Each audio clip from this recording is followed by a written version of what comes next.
Bueno, gracias antes que nada a la organización por invitarme, a Julio en particular. Y bueno, el día de hoy lo que vamos a trabajar es una presentación breve en el tiempo que tenemos sobre la protección respiratoria en el contexto actual de la pandemia del COVID-19, ¿no? De la manera como he estructurado esta pequeña charla, vamos a tocar cuatro puntos principalmente, ¿no? En líneas generales.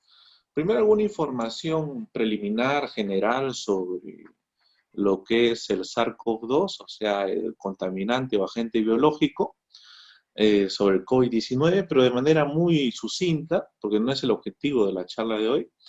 Después comentaremos ya con un poquito más de detalle determinados aspectos técnicos sobre lo que vendría a ser la protección respiratoria y un programa de protección respiratoria, uso y mantenimiento de los equipos, implementos y algunos otros aspectos a considerar.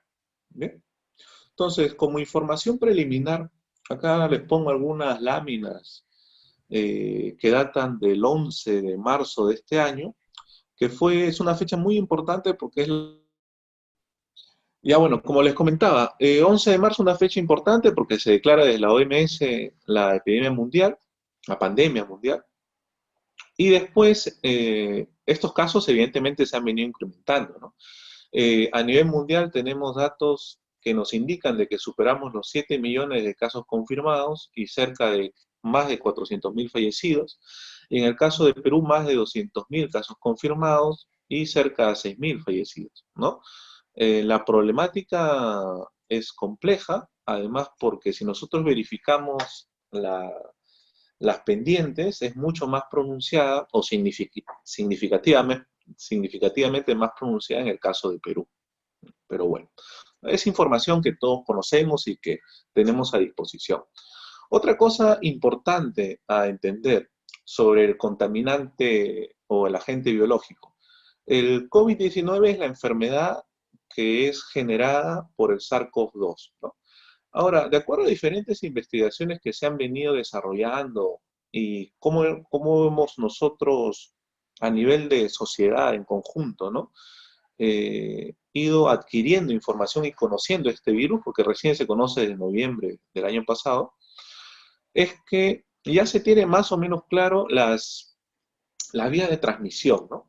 Primeramente, que este virus se transmite principalmente a través de gotículas grandes, más de 10 micras, y eso viaja a una distancia relativamente corta, ¿no? De hasta 2 metros, que es lo que tenemos acá, y por eso es que se habla de esa distancia de seguridad que va variando de acuerdo a la normativa que nosotros tomamos como referencia, ¿no? Nuestra norma nacional es 1 metro, en algunas normas sectoriales 1,5 metros, norma internacional OSHA te habla de 6 pies, que más o menos son 2 metros, un poquito menos, pero bueno, es más o menos el rango que se maneja. Después también existe la posibilidad de gotículas pequeñas, ¿no? Cuyo tamaño es mucho menor, menos de la mitad, pero se da en determinadas situaciones donde tengo un ambiente donde el aire respirable está, entre comillas, viciado, no hay una correcta ventilación ni renovación de aire. Y finalmente, acá le he puesto como un asterisco, el caso de la vía fecal oral, que también se demostró, eso hace un mes más o menos, ¿no?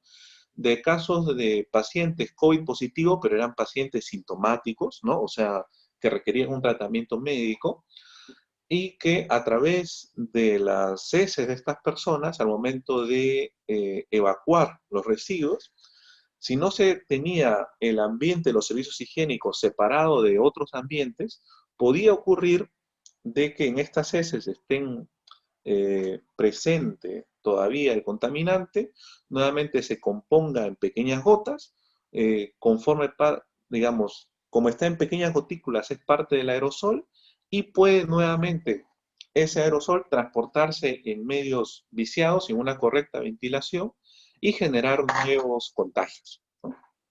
Entonces, esas son principalmente no, esas son las tres vías, digamos, por las que puede viajar el contaminante. El caso más típico, que hay tos, un estornudo, entonces vamos a tener las gotículas grandes, y estas gotículas grandes sí puede ser una fuente directamente de contagio hacia una persona que hasta ese momento no tenía el, al SARS-CoV-2, no era COVID positivo. Puede ser también que estas gotículas grandes se queden en puntos de uso común como manijas, como superficies, y que después otra persona venga, toque esa superficie y con esa misma mano se agarre la cara, zonas próximas a las mucosas, entonces también es otra vía de contacto, ¿no? Y por último, se puede dar el caso a través de pequeñas gotículas mucho menores que pueden permanecer más tiempo suspendido o pueden resuspenderse. Es más raro, es para casos específicos, sobre todo se ha averiguado e investigado en ambientes intrahospitalarios, y sí puede de esa manera también generarse un contagio, ¿no?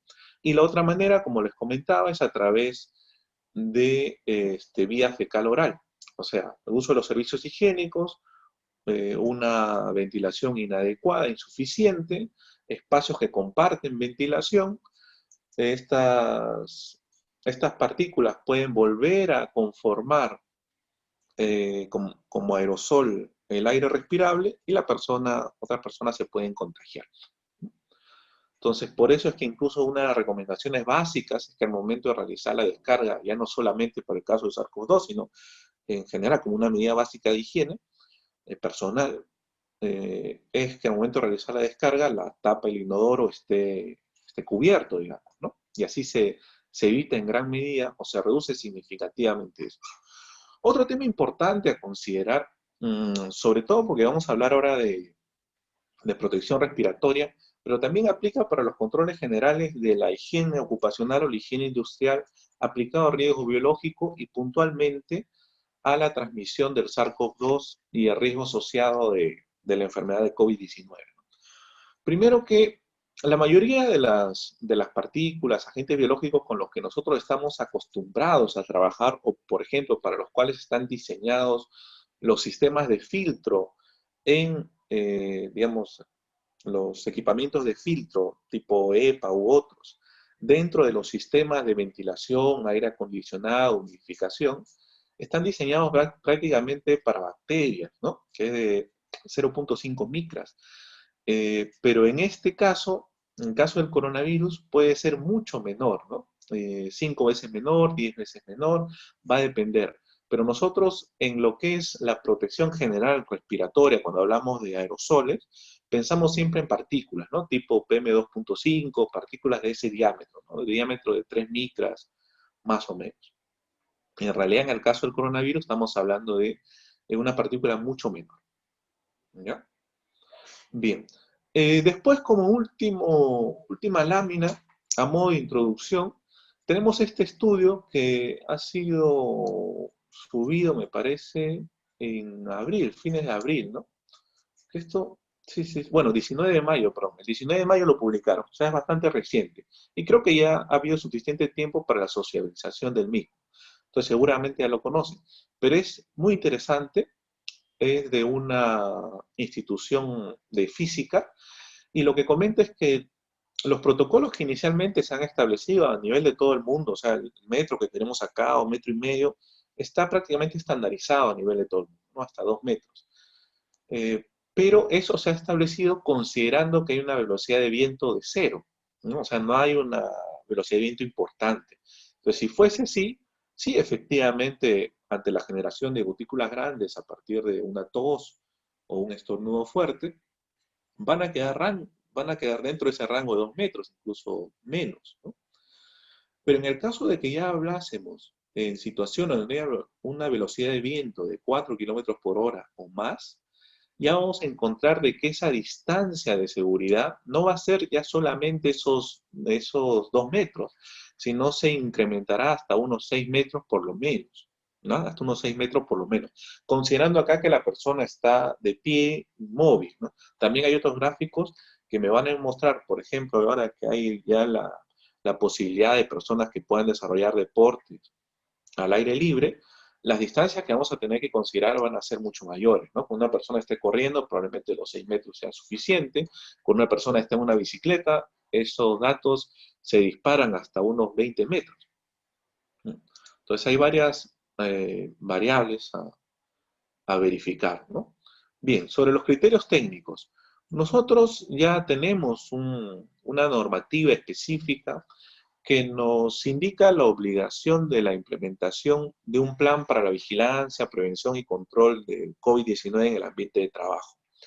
Es una guía que, como todo, tiene sus oportunidades de mejora y que ha sido modificada ya en dos oportunidades, ¿no? Esto salió el 28 de abril y después hubo modificación la 265 y la 283.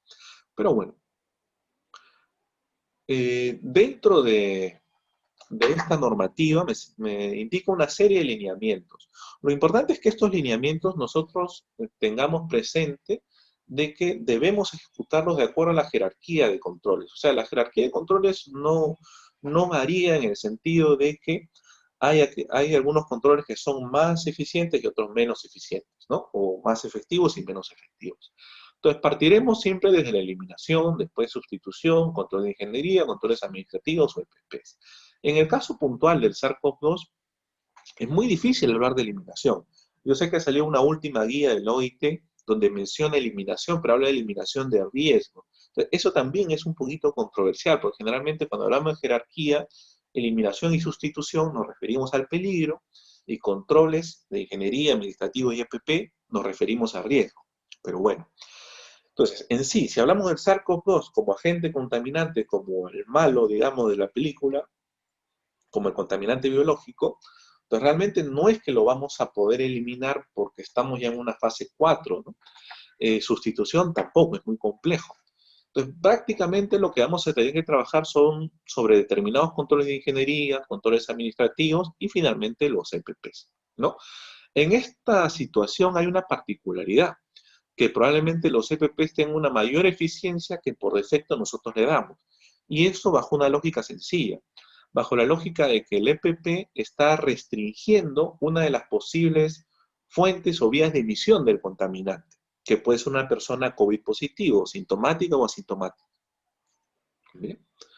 Entonces, cuando hablamos de equipos de protección personal y en particular equipos de protección respiratoria, tenemos que entender que no es solamente entregar un equipo, sino que esto forma parte de un programa un poco más desarrollado, que hablamos ahí, un programa de protección respiratoria en sí, y consta de varias etapas. Obviamente el objetivo de la charla de hoy no es desarrollar estas etapas, pero en líneas generales primero hay que pasar por una identificación, este, porque acuérdense, en los centros de trabajo no es que la sílice haya desaparecido, no es que los humos metálicos ya no estén presentes, no es que las fibras de tejido en la industria textil ya desaparecieron, no, se mantienen como contaminantes químicos en ese caso, o biológicos también podría ser la industria alimentaria, pero adicional a eso le vamos a agregar el sarcófago, ¿no?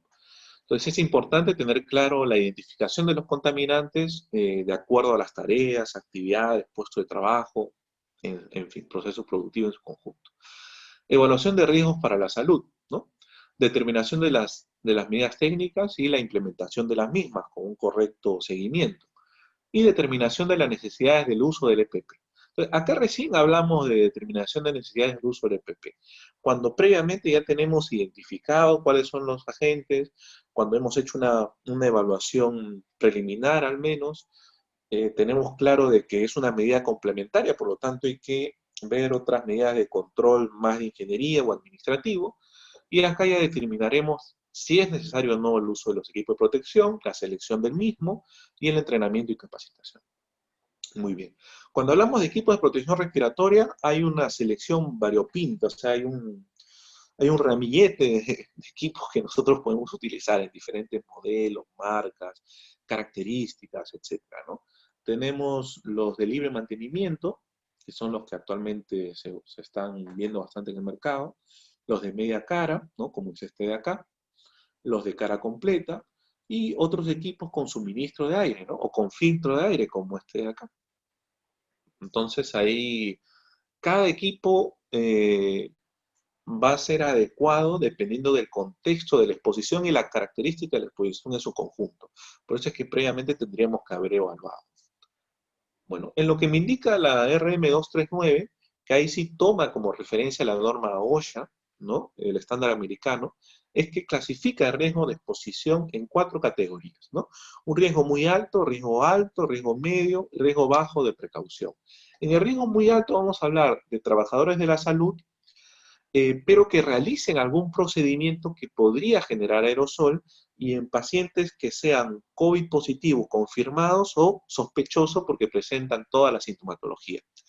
Igual también podríamos incluir acá trabajadores de morgue, pero los que realizan aquellos procedimientos como autopsia, en donde se podría generar aerosoles, pero considerando siempre de que ese proceso se realice sobre un cadáver de alguien que haya sido COVID positivo o con sospechas por presentar todos los síntomas, ¿no?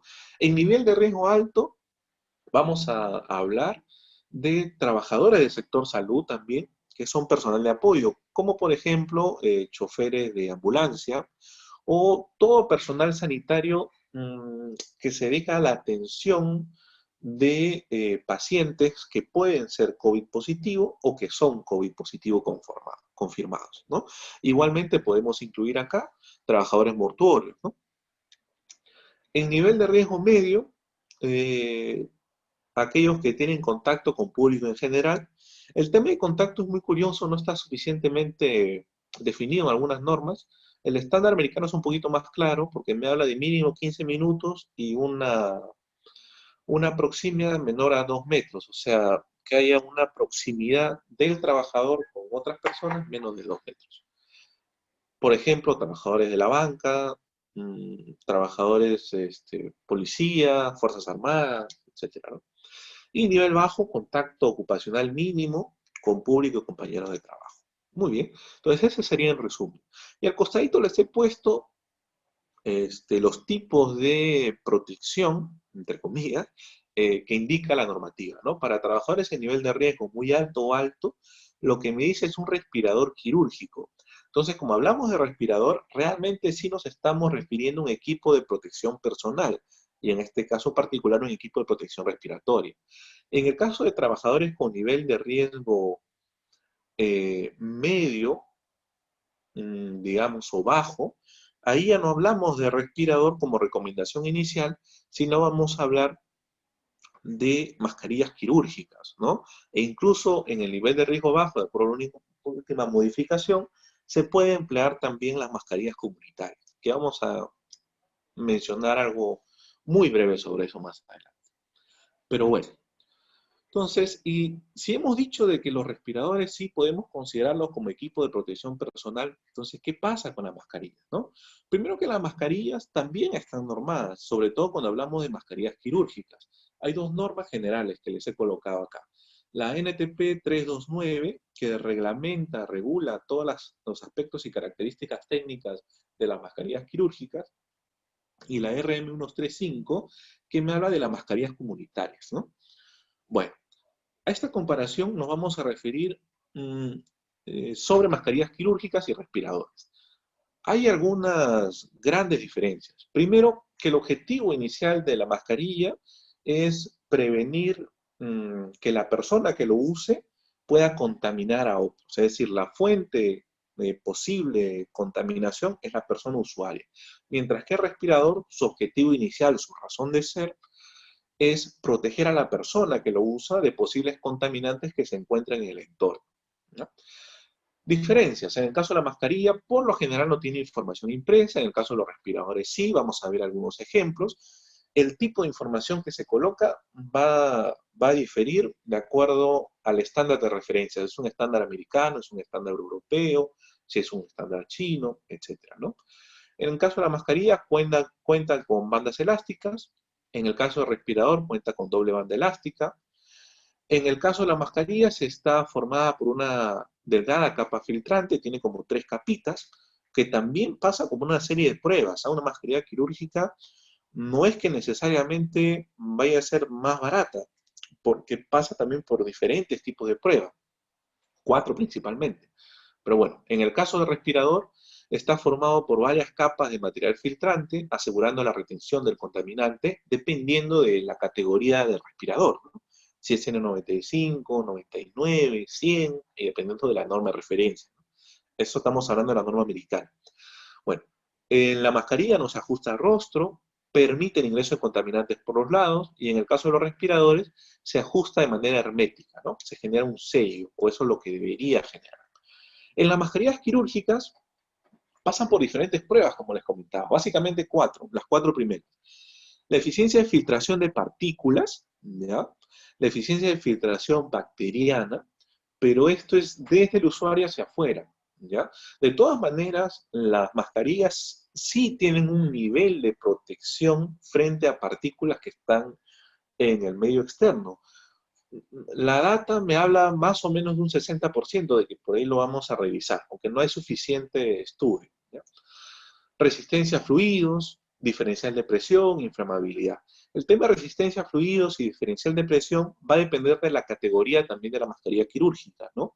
Si nosotros vemos en la norma técnica peruana, vamos a encontrar el tipo 2.1, bueno, 2A, 2B, ¿no? 2.1, 2.2.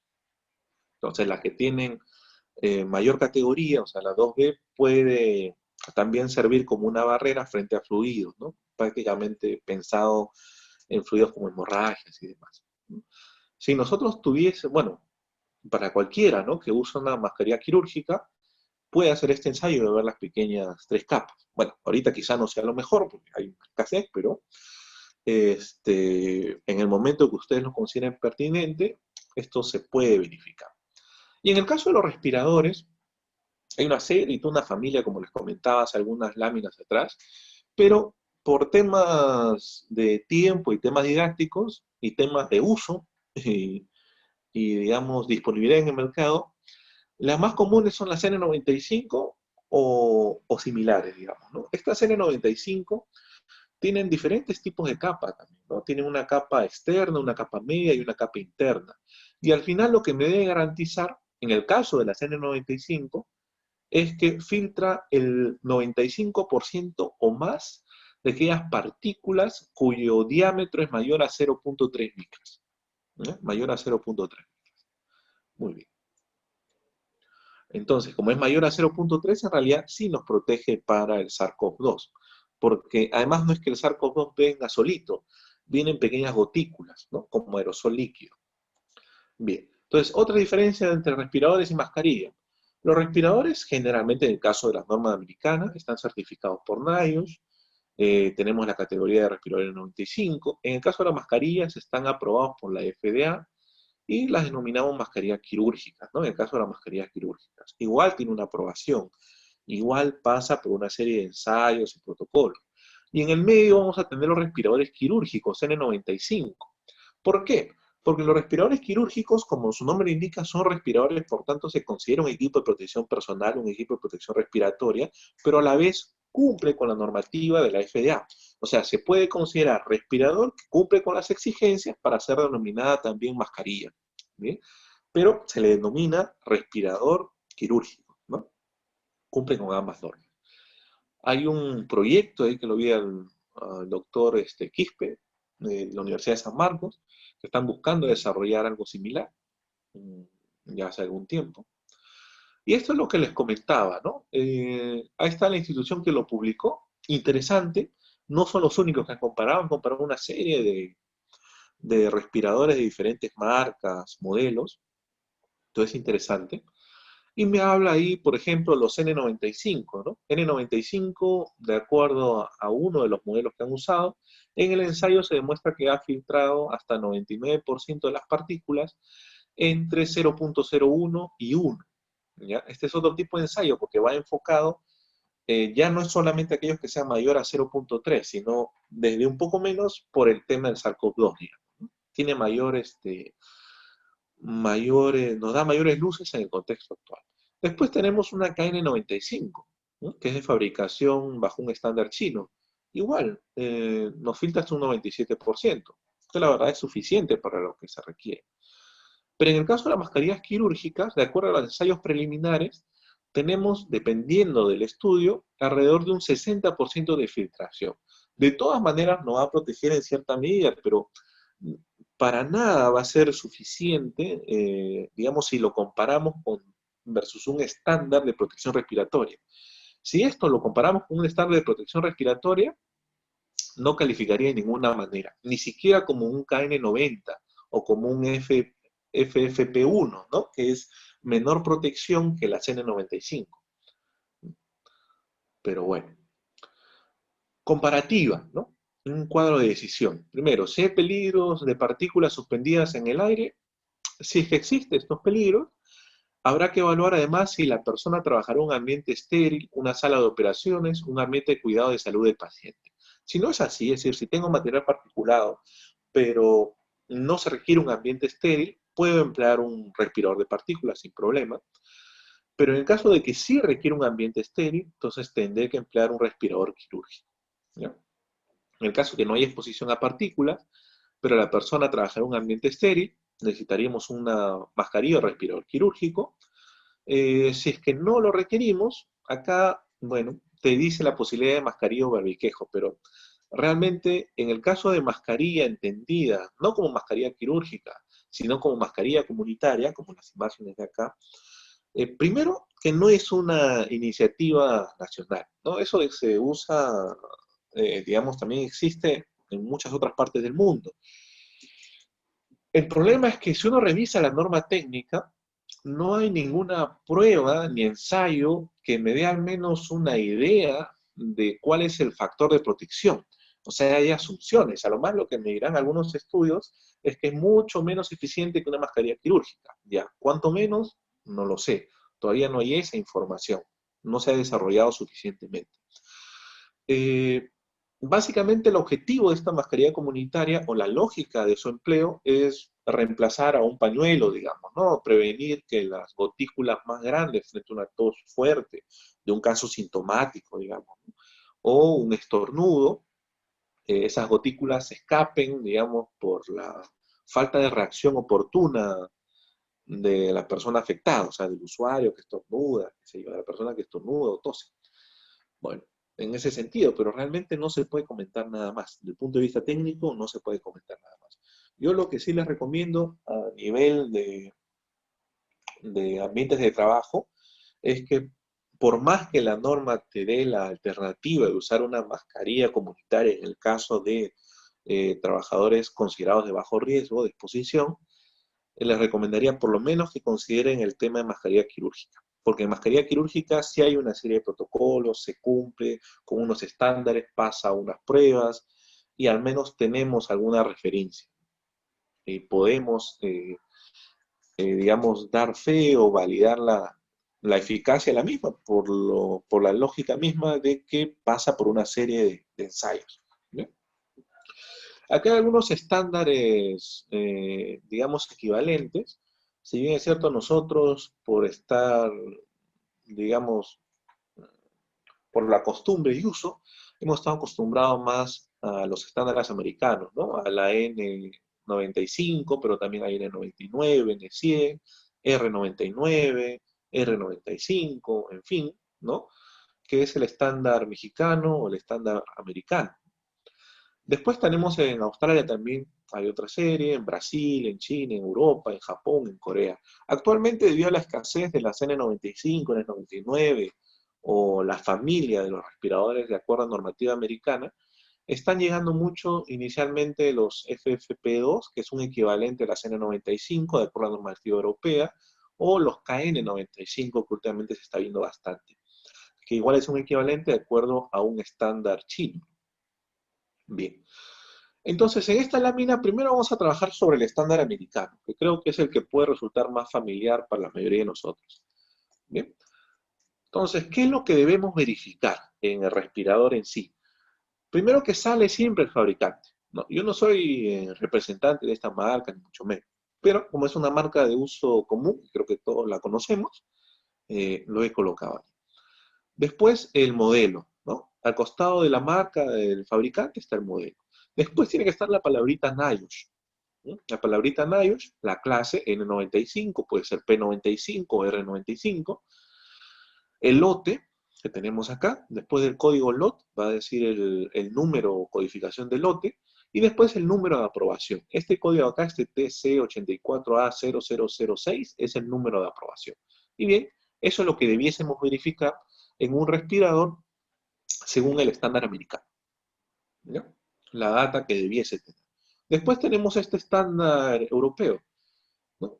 Según el estándar europeo, tendremos también el nombre del fabricante, tendremos también el nombre del número del modelo, tendremos el estándar. Si se dan cuenta, en la americana solamente sale el nombre de NIOSH. En la norma europea debe salir el estándar, que generalmente para respiradores es la EN 149-2001. Después vamos a tener la clase, que es FFP2, que es un equivalente al N95. Después vamos a tener si es reutilizable o no, por los dígitos R o NR. R es reutilizable, NR es no reutilizable. Después vamos a tener por acá el marcado CE, que tiene la conformidad de fabricación europea, y después un organismo notificado. Esto es muy interesante en el caso de la norma europea, porque de acuerdo a estos 4 dígitos de acá, me va a poder identificar qué entidad certificó, emite la garantía de certificación, ¿no? Todas estas instituciones están identificadas por un código de 4 dígitos, y eso se puede buscar. Entonces yo puedo saber, mira, me dice que este es el código, vamos a buscar en la base de datos, verificaremos en la base de datos de esa entidad si ese número de certificado realmente es válido o no. Y después por la D, bueno, para los curiosos, D significa dolomita, si es que en los ensayos que se ha realizado se ha empleado dolomita. Pero bueno. Y después tendríamos acá, perdón, la KN95. Se me pasó En la KN95 igual. Acá es el estándar chino, ¿no? El estándar chino es el GB2626. Tiene que igual figurar el fabricante, el modelo y el estándar, nada más. ¿Ya? Entonces, en el caso americano hemos visto la información que se requiere, en el caso europeo y en el caso chino. Y eso debiese estar colocado sobre el mismo respirador en sí. Puede haber excepciones, pero hay una serie de información adicional que yo puedo verificar para tener cierta certeza y garantía de que no sea una falsificación. Muy bien. Ahora, de acuerdo a eso, miremos este equipo, este respirador. Lo voy a leer. Uy, me doy cuenta que estoy bien avanzado a la hora, pero ya. A ver. ¿Qué dicen sobre este respirador? Están viendo su pantalla. ¿Qué dicen? ¿Es original? ¿Es una farsa? ¿Qué piensan? Falso, dice Rafael. Muy bien, ¿no? Al ojo. Falso. Ya, muy bien. Ya tenemos 2. Hay varias acá cositas que nos pueden guiar, ¿no? Primero que el marcado CE, acá hay que tener un poquito más de experiencia, pero el marcado CE está muy juntito. Cuando está muy juntito, no significa acreditación europea, sino China Export, o sea, exportación china. Hay un marcado CE que se parece mucho al otro marcado CE. No tiene fabricante, exactamente, no tiene modelo. Bueno, sí tiene la clase FFP2, sí tiene la norma, ¿no? Pero bueno, hay una norma media confusa acá. Bueno, realmente no. Este de acá, ¿qué dicen? A ver, sí, estoy bien. Ya, este de acá, ¿qué indican? ¿Es original? ¿Es un fake? ¿Es falso? ¿Es una falsificación? ¿Qué piensan ustedes? El que están viendo ahorita, ese de color negrito. Fake, dicen algunos, habría que mirar el número de certificación, falso, falso. Bien, en este caso realmente sí es original, ¿ya? Primero que sale la marca, ¿ya? Sale la marca, es este de acá, sale el modelo, que es este de acá, sale la palabra NIOSH, porque este no está en base a normativa europea, este está en base a normativa americana, ¿ya? Muy bien, Jorge, lo usó en Chile, dice. Ya, sale el número, sale la palabra NIOSH, sale la categoría N95, sale, digamos, la aprobación, ¿m? Y listo, y sale la marca, o sea, sale todo. Lo que nos podría estar faltando es el número de lote, pero el número de lote puede estar en el empaque del equipo, pero todo lo demás está. ¿Cómo identificamos si son réplicas? Ahorita lo estamos revisando en líneas generales. Primero, una primera aproximación es verificar que esté esta información en los mismos respiradores como lo estoy comentando ahorita. ¿No parece original? La verdad que sí. O sea, ahora, no solamente verlo, hay que también usar ahí el tacto, revisarlo a detalle. Pero vamos a ir viendo. Bien, este de acá, ¿qué piensan?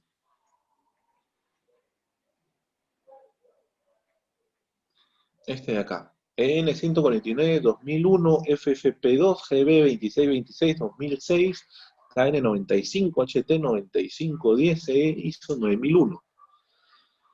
Guate, y está muchas cosas. Da mucha información. ¿Qué piensan?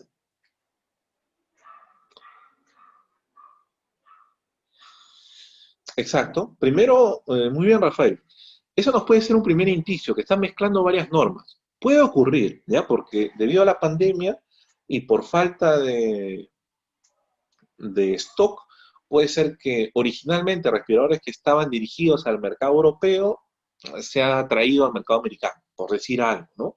O alguien ha hecho por ahí ha visto una oportunidad de negocio y está por ahí. Pero lo que sí es raro es de que me hablen, por ejemplo, de la ISO 9001. Nunca en ningún equipo de protección personal me van a hablar de la ISO 9001. La ISO 9001 es un estándar internacional de un sistema de gestión de calidad, pero no me certifica en ninguna manera un equipo. Y no tendría por qué estar eso dentro del empaque, digamos. Puede estar en el logo, en la página web de la empresa, pero no en el empaque del producto. Entonces, en este caso, falso. Este de acá, ¿qué piensan? FT061, FFP2, NR, EN149, ¿ya? ¿Qué dicen? ¿Parece real, Rafael? Muy bien. ¿Qué dicen los demás?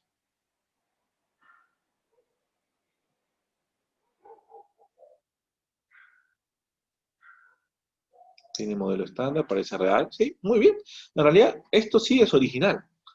Es de acuerdo a la normativa europea, ¿no? Tenemos la clasificación, tenemos ENR, que significa, ¿qué significaba el NR? Acuérdense. No, original no. A ver. No reutilizable, muy bien.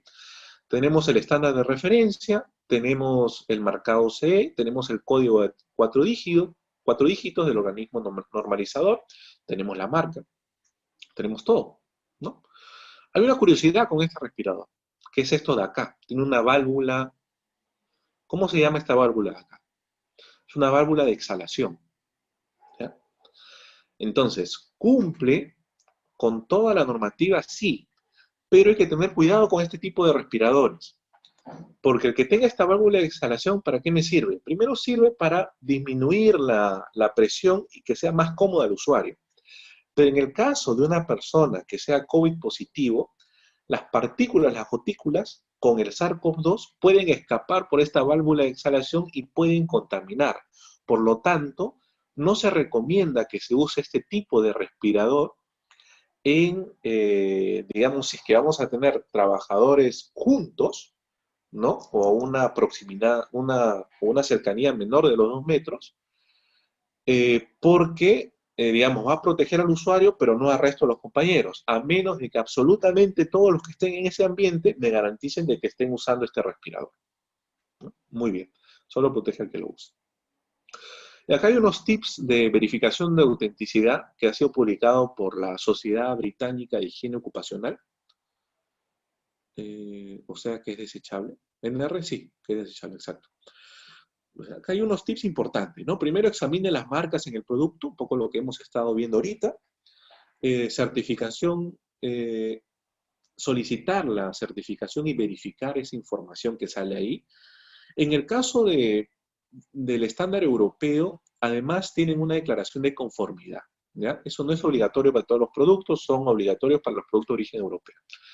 Después, estándares en el producto, en los certificados y en la declaración de conformidad, es decir, que coincida todo, porque a veces en el producto me marca una norma y el certificado me marca otro y en el empaque otro. Entonces, eso ya es un indicio de que probablemente estemos hablando de una falsificación. Instrucciones de uso, ¿no? Inspección visual y al tacto, ¿no? Ese que ustedes comentaban, el de Steel Pro, que parece falso, cuando uno lo ve, realmente se da cuenta que es un producto que tiene las 5 capas que se requiere, sea, al tacto se puede complementar mucho más la inspección.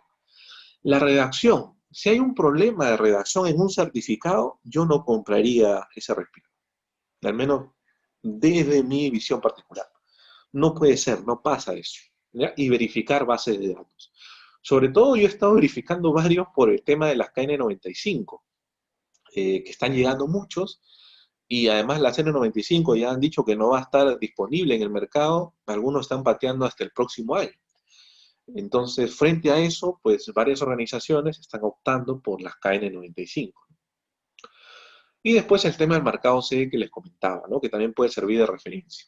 Hay una diferencia acá, tenemos dos marcados que son similares, pero no son iguales. El primero es el marcado CE de la Comunidad Europea y el segundo es el marcado CE de China Export, ¿no? O sea, exportación china. Fue una pequeña jugada que hicieron los chinos hace tiempo, pero que ha quedado. De todas maneras, hay que ser un poquito detallista para verificar la separación entre las dos letras. Y por último, les pongo acá un ejemplo, porque este es algo que me llega hoy día por un grupo de WhatsApp. Entonces, igual, me dan el tema de las KN95 y les pedí el certificado, me mandaron esto de acá. Entonces, inicialmente uno podría decir, mira, no está acá, pero igual me queda cierta duda, ¿no? Me hacían la consulta. Y la verdad que se trata de un caso que no puede ser, digamos, no tiene una sustentación, una validación como respirador, ¿ya? Ahí les pongo un link de una página europea, ¿no? De la Federación Europea de Seguridad Industrial. No les voy a decir qué marca es, ¿ya? Porque no, ahí de repente van a sacar ahí quién es el vendedor, pero bueno. Pero sí les puedo decir que es una de estas de acá. Entonces, estas de acá, según esta página, y que tiene muy buena información, entonces, son empresas que sí certifican una serie de instrumentos, productos, etcétera, pero no tienen dentro de su competencia la certificación para equipos de protección personal y mucho menos para equipos de protección respiratoria. Entonces, esto de acá, si a mí me llega un certificado con el señor CELAP, SM, ISET, Polska, tengo que tener mucho cuidado, ¿ya? Al menos eso son varios casos que yo he detectado en el mercado nacional y varios colegas también, que llega esa información e incluso ya te mandan, porque al inicio se demoraba, ¿no? Entonces uno sospecha, si me estás vendiendo algo y no tienes a la mano el certificado, yo desconfío, pero ahora sí te lo mandan. Entonces no solamente basta con que te llegue un documento, sino hay que verificar, analizar ese documento. Esa es una muy buena fuente, porque me habla de casos en donde son empresas que sí son certificadoras, pero en otros temas, no en equipo de protección personal y no en equipo de protección respiratoria. Y después me habla de casos de falsificación también. Entonces es interesante. Bueno, uso y mantenimiento. Nos van a pasar ya. Uso y mantenimiento. Las memorias, imagino que te refieres a la presentación, Rafael. Si es la presentación, entiendo que sí las van a compartir. Bien. Sobre uso y mantenimiento, por más que yo haya elegido un correcto respirador, cumpla con los estándares, verifique todo, tenga confianza en mi proveedor, sea una marca reconocida, etcétera, si yo no lo uso bien, la verdad que igual la protección va a resultar insuficiente o no la puedo garantizar, ¿ya? Entonces, es importante mucha formación hasta el cansancio, sobre todo en el contexto actual, sobre el uso adecuado de los equipos de protección respiratoria, ¿ya? Porque se ve mucho cuando uno visita diferentes empresas que las personas tienen el respirador acá abajo, a veces lo suben a la cabeza, o para hablar se lo bajan un ratito, entonces ahí realmente no cumple con su función. Entonces tenemos acá una lámina sobre la colocación adecuada, ¿no? Verificar el estado de las tiras, una inspección visual breve, cómo es que se colocan las tiras y después el ajuste, ¿no? El ajuste con el pequeño gancho a la nariz que tiene la mayoría de respiradores y después una pequeña verificación. Esta verificación acá del sello no es un equivalente a la prueba de ajuste, esa es otra cosa, ¿ya? Es simplemente para verificar en el momento de que está generando un sello, tiene un sello. Sobre el uso, ¿no? Evidentemente no tocarlo, si lo toca hay que lavarse las manos, hay que ser muy, hay que reincidir muchísimo sobre esto, ¿ya? Porque tenemos que cambiar la manera de nuestros comportamientos en general.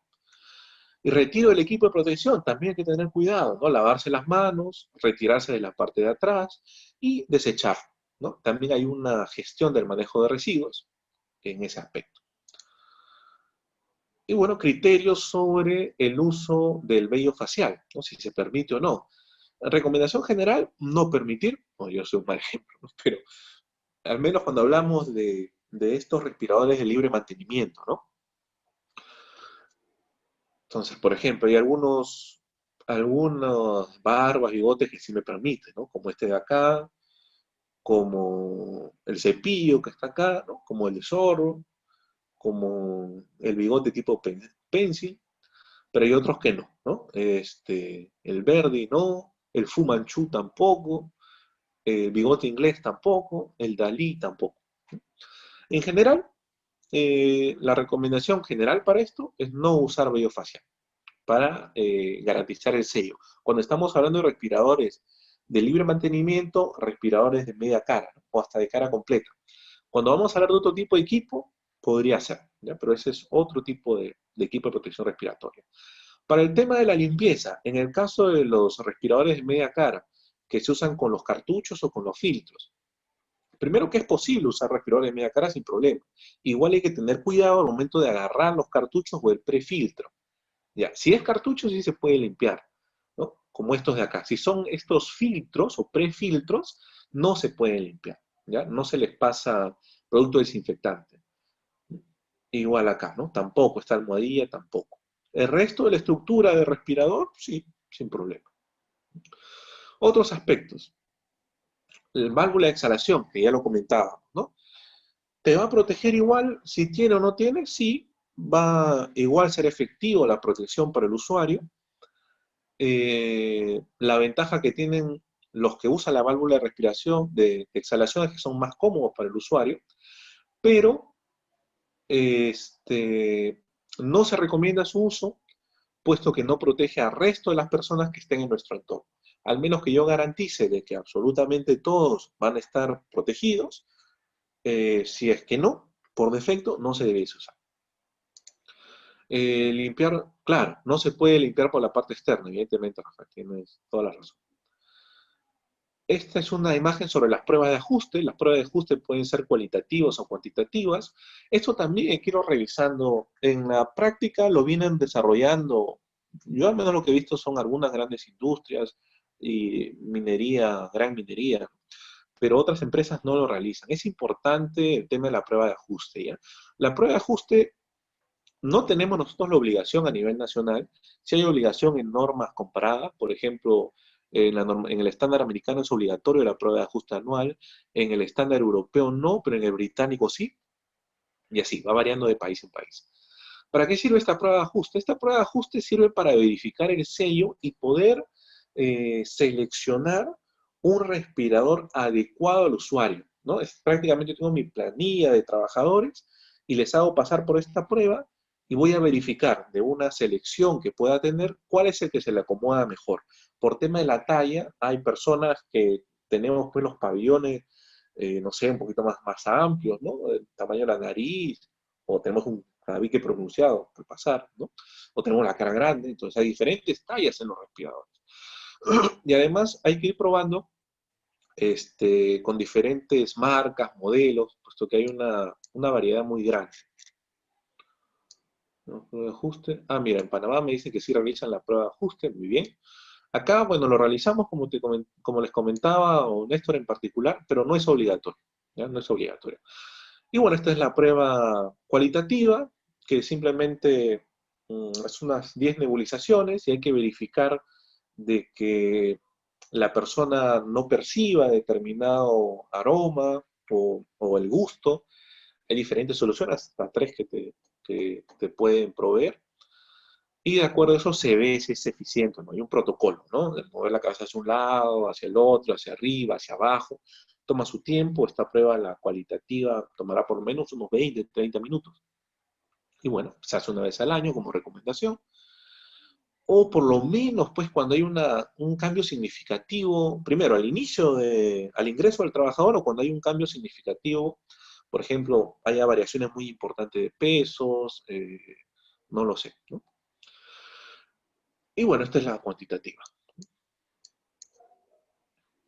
Bien, sobre la reutilización, que vi una pregunta por ahí de Claudia, ¿no? Claudia nos preguntaba sobre la reutilización.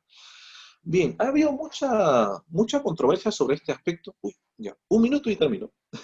Ha habido mucha controversia sobre este aspecto, este, porque debido a la escasez sí se han estado ensayando protocolos para la reutilización de estos respiradores que en inicio son no reutilizables, ¿no? El NR.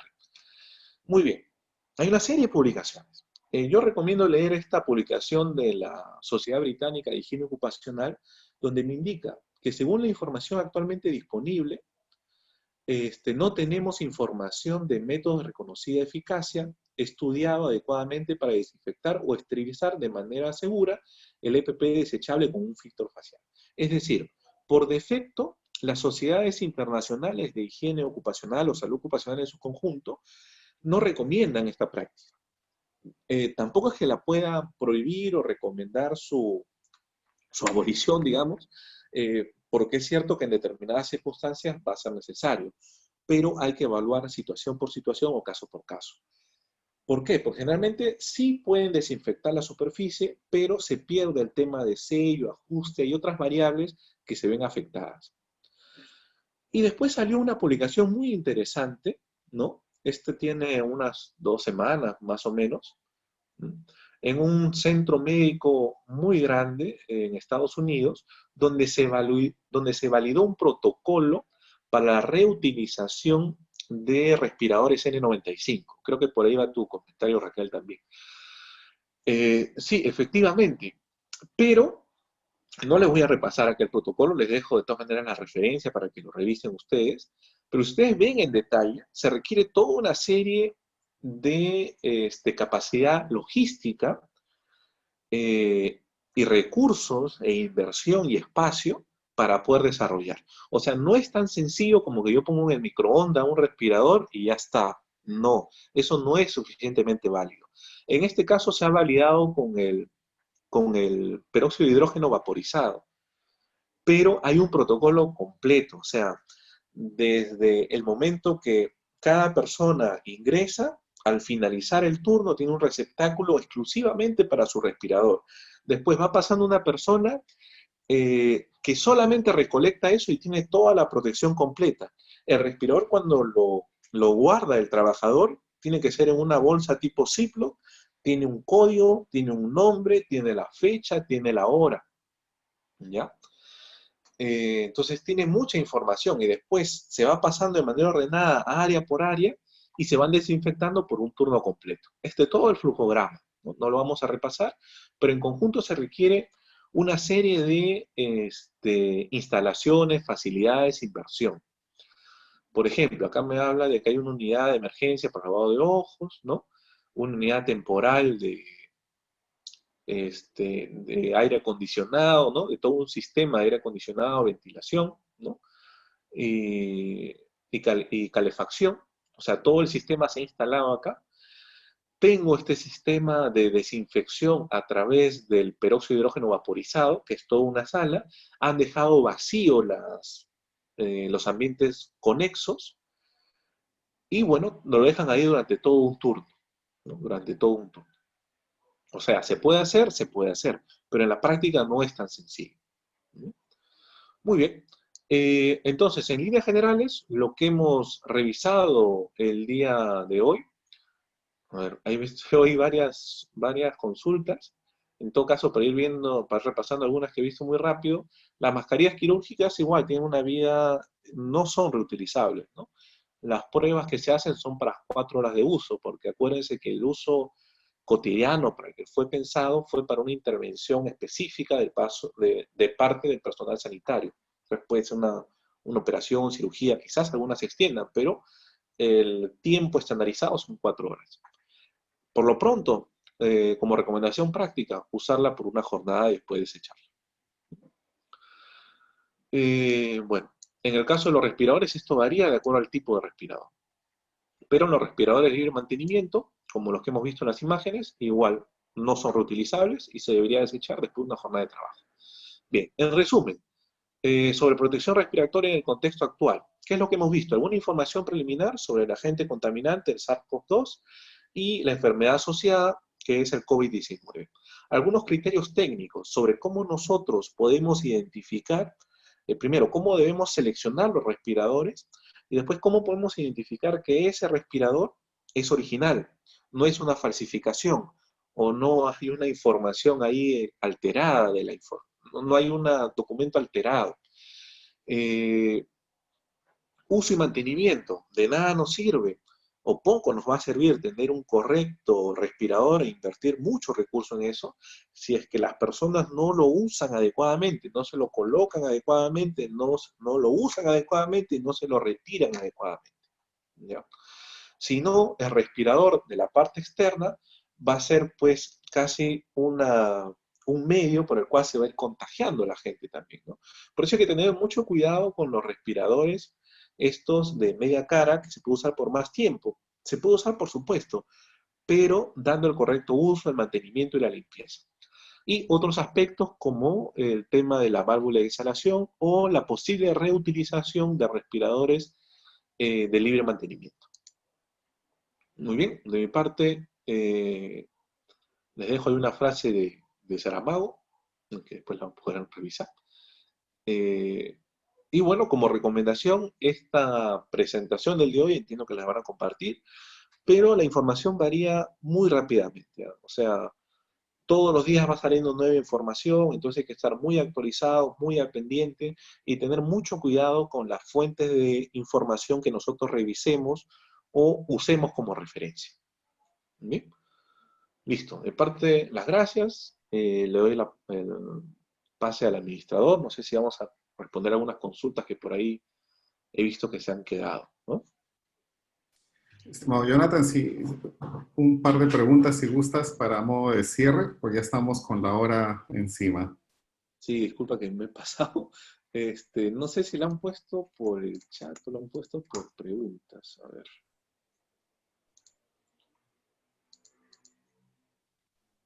vamos a ver por acá. Ah, ya, acá está. Si te leo una de ellas, dice, las personas que iniciamos este proceso del uso de tapabocas debido a la emergencia sanitaria, hay algunos empleados que han manifestado vértigo en el momento de usarlas. Ujú. Ya, muy bien. Bueno, en esos casos, la verdad que técnicamente hablando, no habría ningún problema, digamos, de sofocación de parte del usuario que usa un respirador. Siempre hay que considerar que un respirador libre mantenimiento, una mascarilla, primero hay que garantizar que las condiciones del aire respirable en el lugar en que se desarrollan las actividades tengan una concentración de oxígeno de por lo menos 19.5. Si es así, no va a haber ningún riesgo real.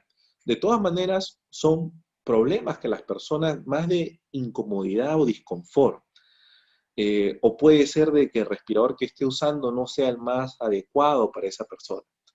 Pero en la práctica no habría por qué preocuparnos sobre un riesgo real de sofocación, hipoxia, digamos. Tenemos trabajadores en minería que desde hace muchísimos años, a gran altura geográfica, usan respiradores sin problema. Ok, el tiempo nos ha ganado. Te agradecemos una vez más, Jonathan, por tu ponencia bastante clara. Te agradecemos y seguramente vamos a estar en próximos eventos. Muchas gracias a todos nuestros participantes. Ya saben que quienes necesiten una constancia de asistencia, por favor ahí en el correo donde le enviamos el link van a encontrar el enlace para que lo pidan. A nombre de CSO Capacitaciones, les agradecemos y buenas noches. Hasta luego. Gracias, Julio. Cuídense todos.